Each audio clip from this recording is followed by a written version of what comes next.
All right, we're back on the DRZ project fix up, and I was going to try to video this, but it just ended up becoming a little bit more of a chore.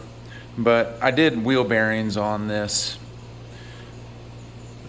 rear wheel here, and the two on the sprocket side, the inner and outer, came out just fine, as you can see here. So there's the inner, there's the inner, there's the outer. But the one on the brake disc side, the inner race detached from the outer race, one, because the wheel sprocket nut was over torqued. I set it to my torque wrench to 100 foot-pounds, and that didn't break it loose. So to be able to get the outer race from the inside of the wheel, I ended up taking my knockoff Dremel here, and I cut it into pieces and pried it out with a throwaway screwdriver that I used for prying.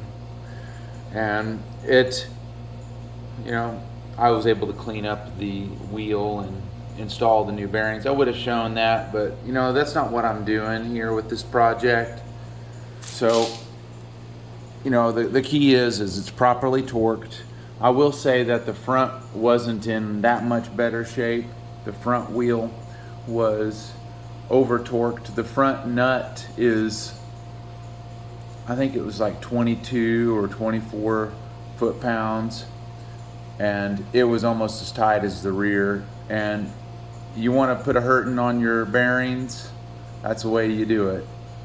But it's properly torqued now, and the next thing is I'm going to remove this plate off here and bleed the rear brake, because it's a little soft, a little spongy. So I think if we get some fresh fluid in it, and then after that we're on to checking the valve clearances.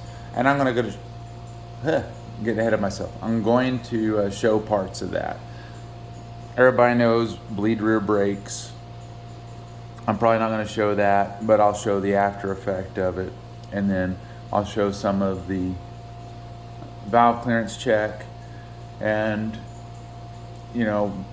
this thing's got almost 30,000 miles on it, so I'm guessing it's going to need an adjustment. No problem. I've done that, been there, done that. So we'll move on.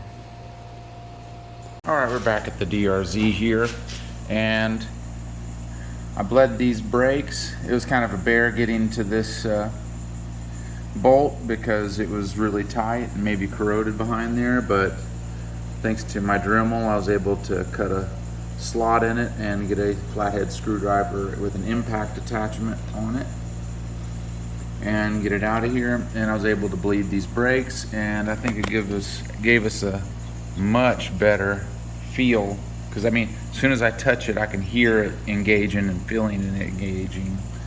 And I also took some of the clothes off here and removed the seat and obviously the tank. And I like taking the tank off with the shrouds on each side just to eliminate the hassle.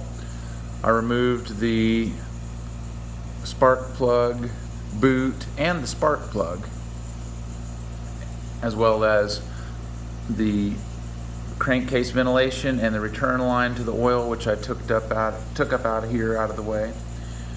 And I turned it over to where the cams are in time here. And these just so happen to be E-model cams. I don't know if you can see it here, but they have a 29, oh good grief, I don't remember what it was, but it was a 29, was it an F or 29, whatever. I identified them as E-model cams. I also have a set of those that I may be selling to a friend.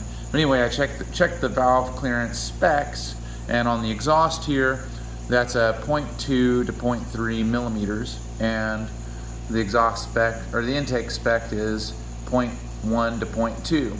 The intake both measured at 0.15 millimeters, so good. And we were on the tighter end of spec here at 0.21 millimeters. I had to combine a couple of other feelers. Let's see, do I have it here handy? I had it set over here somewhere, but I put a couple of them together because mine are standard and I had to combine them. They also have the equivalent in metric, so I had to put a couple of them together to get it measured, and then 0.2 millimeters on this side. So we're on the tighter end of spec. If we were right at 0.2 or less than, obviously I would take these out and reshim them, but we're not going to do that. I'm going to put everything back together. The next stage of this fix up, tune up, in conjunction with the wheel bearings and spokes and truing and all that, is going to be an oil change. And I'm not going to do just any oil change. Obviously I'm going to do the filter and regular oil change, but I'm going to do the in-frame oil strainer back here, and I'll have to take the skid plate off of here, and I'm going to put new crush washers on that and do an inspection and cleaning of the oil screen. So that's going to be next, and I'm going to do that once I get everything back together, and I'm going to take this thing for a ride. So that concludes this part, and I think I'm going to just record the entire portion of me doing the oil change just because I can. So that's it for part 3 here.